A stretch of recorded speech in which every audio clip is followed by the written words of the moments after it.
Madalas nating naririnig na mahirap tanggihan ang tawag ng tungkulin. Oo nga. Minsan dumarating ang tawag na yan sa mga hindi inaasahang lugar at oras. Gaya ng ilang medical practitioner sa Rizal Province na may nadaanang nanganganak sa kalsada. Kwento ng uploader na si Michelle, pababa na siya ng shuttle bus ng kanilang kumpanya nang may humingi ng saklolo.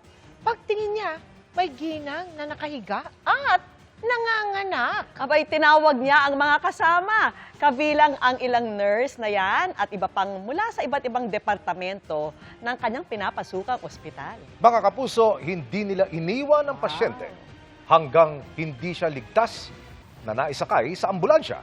Sabi po ni Michelle, doon niya napagtantong hindi lamang nasusukat sa ospital ang serbisyo sa larangan ng kalusugan. Kapangalan pa ng asawa niya. Ang Oo. sarap. Oo Sarap nga. siguro ng feeling na yun, Oo. no? Iba fulfillment. Oo, yung nakatulong ka. Tapos, yung, alam mo ko kasi yung daddy ko, tsaka yung brother ko, parehong doktor Doktor, yan. oo. Medical practitioner. Nako, ang dalas mangyari yan sa kanila kung minsan, Sa mga, kasarapan mang tulog mo sa eroplano, biglang may magpe-page na naghahanap ng Oo, doktor. is there kasi a may doctor on nagkaka-chest board? pain, Mga ganon. ganyan, ano. Oo. Pero alam mo, Vicky, hindi lang sa mga doktor. Kahit kanino, kahit saan.